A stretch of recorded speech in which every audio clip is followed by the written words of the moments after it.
और पत्र में क्या लिखा?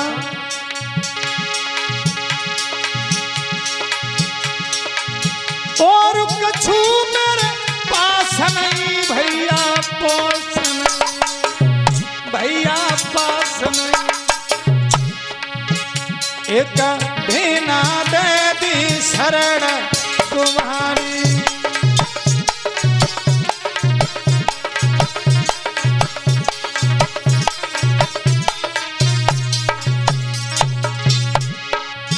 और पत्र में क्या लिखा माता बहनों? बड़े मार्मिक ढंग से पत्र लिखा भोजराज कंस ने। जो नहीं आवो तुम दूल्हा बने, अरे दूल्हा बने, हाँ हाँ दूल्हा बने, मरी वे की करियो भ्रात तैयारी।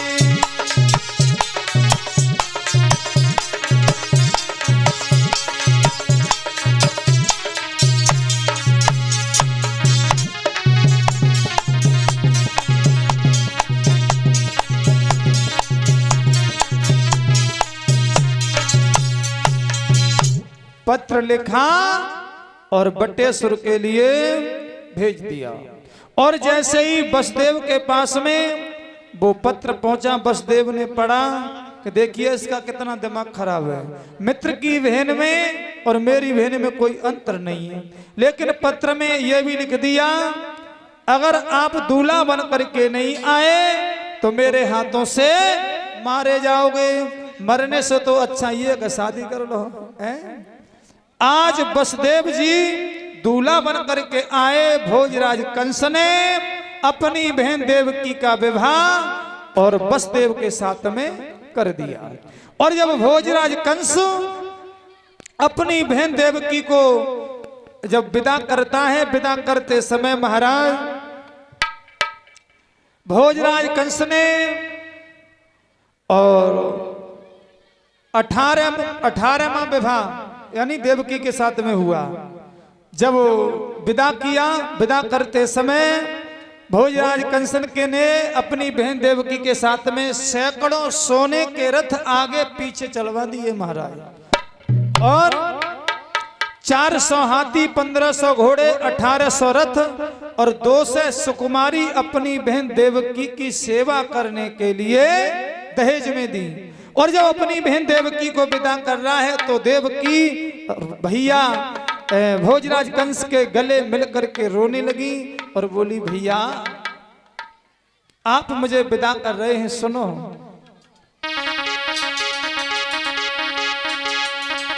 भैया रे मेरी जन्म नगरिया,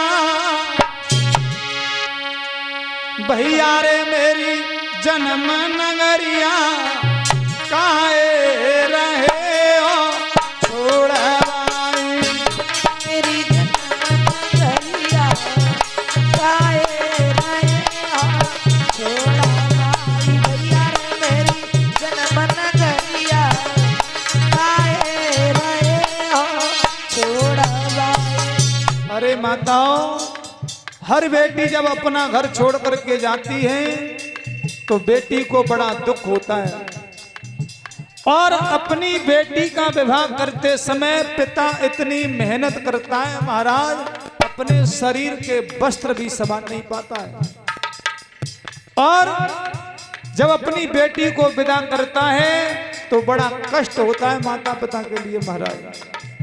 आज बहन देवकी भोजराज कंस के गले मिलकर के रोने लगी और बोली, भैया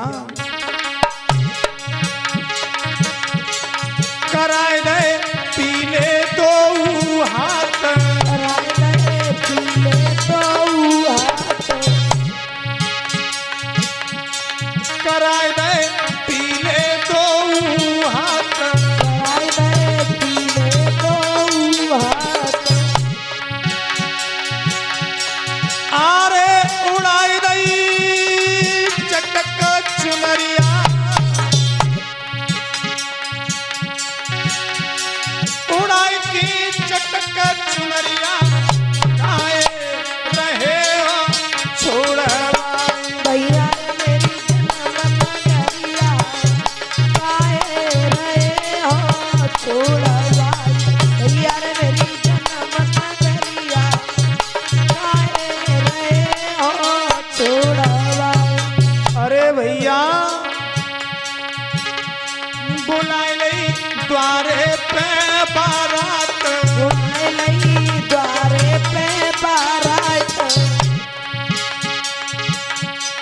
बुलाए लई द्वारे पे बारात।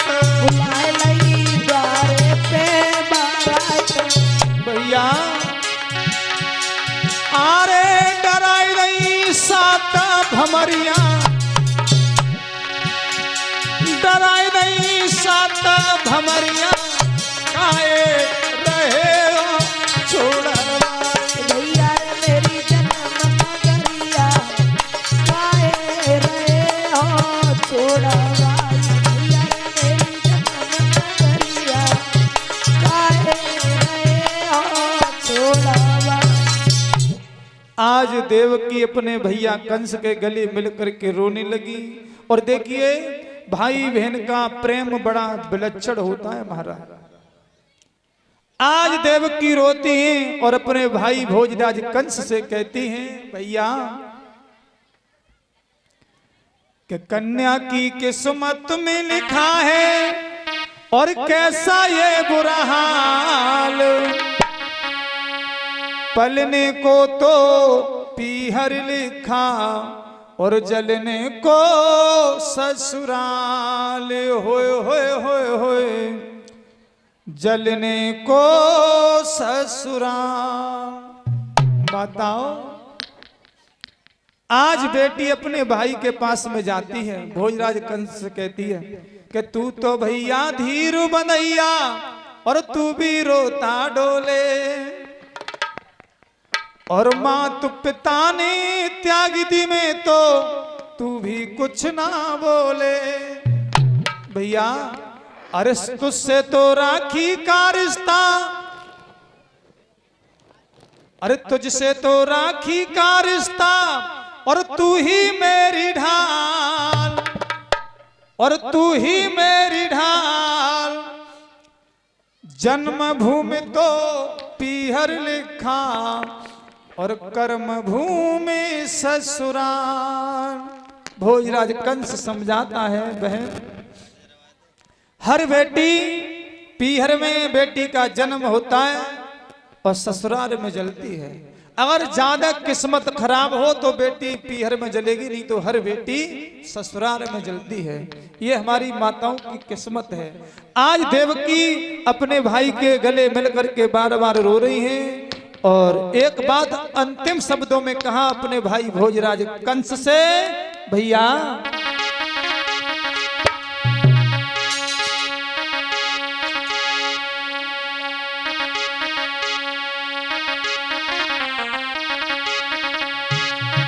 कि मैं गुड़िया भैया और तेरे आंगन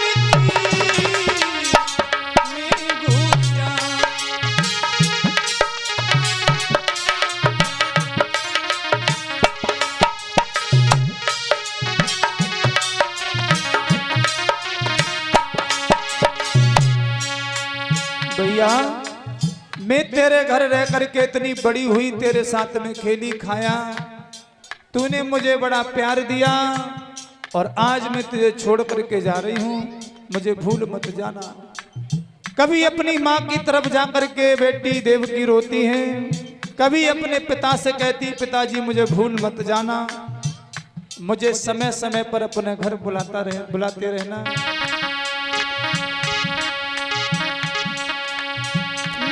गुड़िया तेरे आंगन की मैं गुड़िया,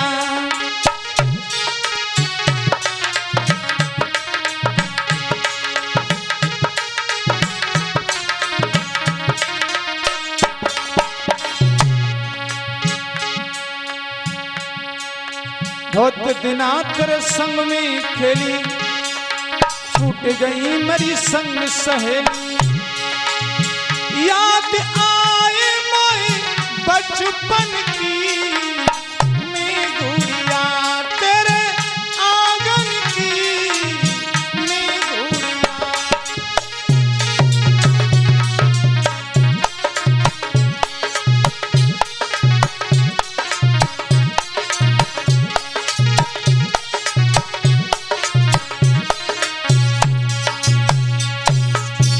आज मैया देवकी रोती हैं और भोजराज कंस ने अपनी बहन देवकी को रथ में बिठाया, घोड़ों की रोस को स्वयं पकड़ा और अपनी बहन देवकी को विदा कर रहा है।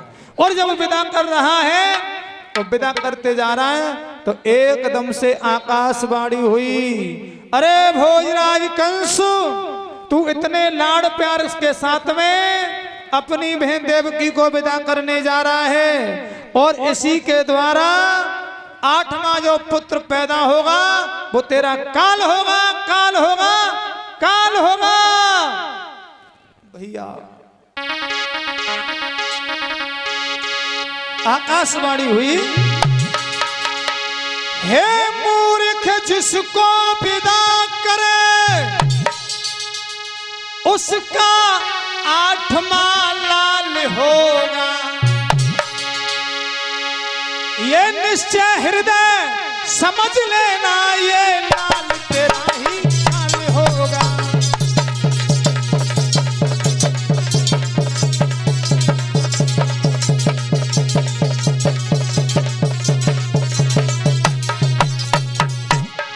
भैया जैसे ही भोजराज कंस ने सुना, पैरों के तले जमीन खिसक गई। ये मालूम पड़ा और उसके सिर पे बम फट पड़ा हो। हुआ क्या?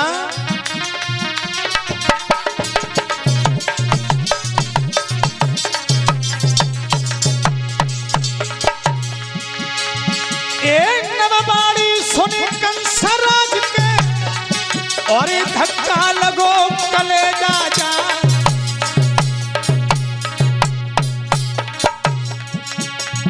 और छूटी लगा महरे घोड़न की, थर थर तारो लो निका।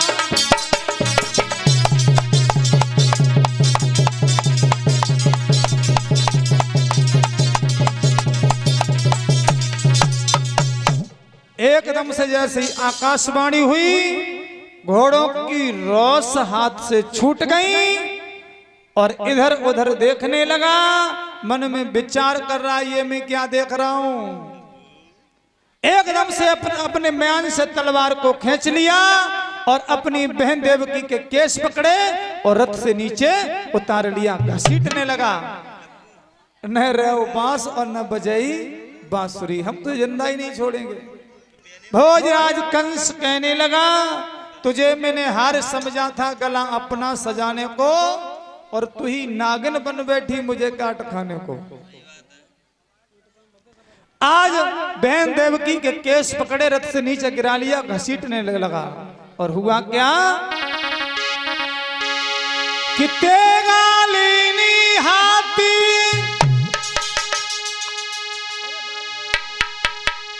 और क्रोध के साथ गिरा फरमाई, और तो दिए जान से मार रे, टूटा हिन है हत्यारी।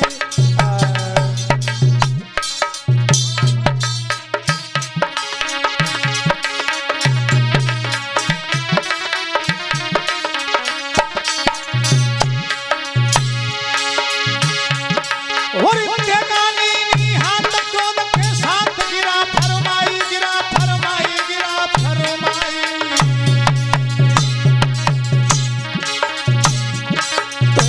जान से मार रे, चुड़ाई में है हत्यारी।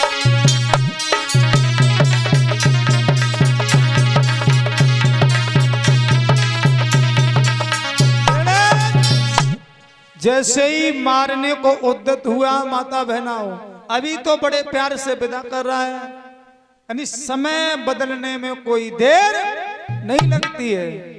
अब बहन देवकी को मारने लगा।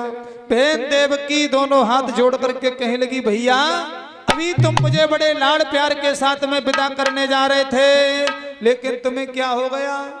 मुझे क्यों मार रहे हो? मैंने तुम्हारा क्या बिगाड़ा है? भोजराज कंस कहने लगा, मैं तुझे जिंदा नहीं छोड़ूंगा। क्यों? न रेव बांस और न बजाई बांसुरी, न रेव बांस न बजाई, हाँ जिंदा ही नहीं छोड़ेंगे। अब जब मारने को उद्यत हुआ, उसी समय बहन देवकी ने दोनों हाथ जोड़े, कहा भैया मुझे मत मारो, मुझे क्यों मार रहे हो? और क्या बोली है बहन देवकी?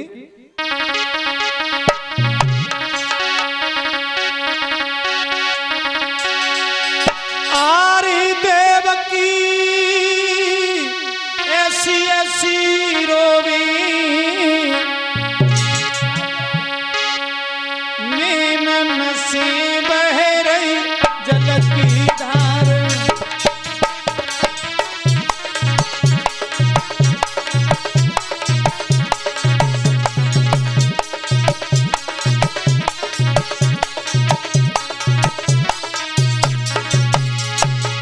अब मैया देवकी रो रही है, कह रही हैं अभागिनी मैया मर जाती,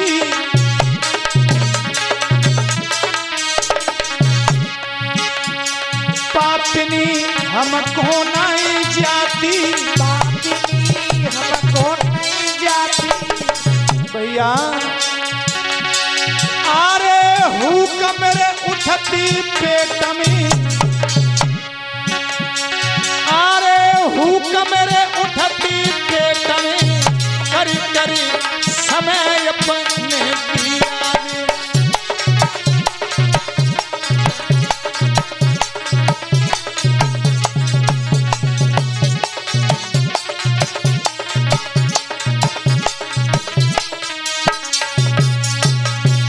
आज बहन देवकी बार बार रो करके कह रही है भैया मुझे मत मारो।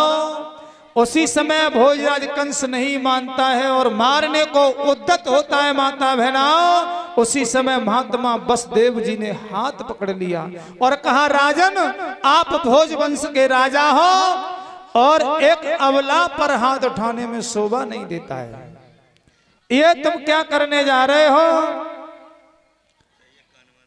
उसी समय भोजराज कंस को समझाते हैं लेकिन भोजराज कंस नहीं मानता है। तो बहन देवकी कहती है भैया आप मुझे क्यों मार रहे हो? अरे आपने क्या सुना है? देवकी बोली कि छोटे छोटे हाथ मेरे हाथों में कंगना, अरे छोटे छोटे हाथ मेरे हाथों में कंगना, मती मार भैया मुझको और तुझे दे दूंगी ललना, दे दूंगी ललना, और छोटे छोटे हाथ मेरे हाथों में कंगना। रो रही है बहन देवकी। अब तक न देखा भैया और सासुल का आंगना, सासुल का आंगना, अरे छोटे छोटे हाथ मेरे हाथों में कंगना। अब तक मैंने अभी अपना ससुराल भी नहीं देख पाई और मुझसे तो कोई बैर नहीं है आपका, मैंने कुछ नहीं बिगाड़ा है। अरे मेरा पुत्र तो तुम्हारा काल है, तो मैं सौगंध खाती हूँ जो पुत्र मेरे पैदा होता जाएगा मैं तुम्हें ला करके दे दूंगी। लेकिन भोजराज कंस फिर भी नहीं माना, मारने को उद्यत हुआ। महात्मा बसदेव जी ने पकड़ लिया और गंगा मैया की सौगंध खाई। कहा राजन मैं सौगंध खाता हूं जो पुत्र देवकी के पैदा होगा मैं तुम्हें ला करके दूंगा। भोजराज कंस को दया आ गई, छोड़ दिया। अब छोड़ दिया। बसदेव जी अपनी 18वीं पत्नी को लेकर के जब बटेश्वर पहुंचे तो प्रथम पुत्र को जन्म दिया। मैया ने जन्म दिया तो बसदेव जी उस पुत्र को लेकर के आए और भोजराज कंस को दिया। भोजराज कंस ने अपने हाथों में लिया, हंसने लगा। ये मेरा क्या बिगाड़ सकता है, इतना छोटा है मेरा क्या बिगाड़ लेगा। उसे वापस कर दिया और जब वापस किया बाबा नारद को चैन नहीं पड़ा, नारद जी का पदार्पण हो गया। भोजराज कंस बड़ा प्रसन्न दिखाई दे रहा था। नारद ने कहा राजन इतने प्रसन्न दिखाई क्यों दे रहे हो? मैं इसलिए इतना प्रसन्न दिखाई दे रहा हूं कि जैसे बसदेव ने कहा वो वैसे ही निकले। पुत्र ला करके मुझे दे दिया। नारद बोले कहां गया वो पुत्र? बोले मैंने वापस कर दिया। क्यों? इसलिए वो मेरा क्या बिगाड़ लेता। नारद बोले इसका मतलब ये है कि तुम बड़े भोले हो, तुम्हें यह मालूम है कि देवकी की कौन सी संतान तुम्हारा काल है। बाबा नारद ने एक 8 कली का पुष्प ले लिया और गिनवाने लगे। राजन इधर से गिनो, 1 2 3 4 5 6 7 8। यहां से गिनो, 1 2 3 4 5 6 7 8। यहां से गिनो, 1 2 3 4 5 6 7 8। तुम्हें मालूम है देवकी का 8वां कौन सा पुत्र तुम्हारा काल है? भोजराज कंस के दिमाग में झटका लगा, थोड़ी दूर ही निकल पाए, लड़खड़ाता हुआ गया, वसुदेव के हाथों से उस बच्चे को छीना और उसे मार दिया। इसी प्रकार से भोजराज कंस ने बहन देवकी के 6 पुत्रों को मार दिया। अब शेष के अंश नहीं, लक्ष्मण जी त्रेता युग में थे, मैया देवकी के उदर में आ चुके हैं। अब भगवान विष्णु ने मन में विचार किया, अगर हमारे भाई ने जन्म ले लिया तो ये मार देगा। इसलिए भगवान विष्णु ने और योग माया को अपने पास में बुलाया और योग माया से कहा, हे योग माया, मैया देवकी के उदर में जो पुत्र है उसे खींच करके और रोहिणी मैया के उदर में प्रवेश कर दो, किसी को मालूम नहीं पड़े। परीक्षित महाराज, एक कलश वाली कन्या, थोड़ी शांति बना रखो। और भगवान विष्णु योग माया से क्या बोले हैं?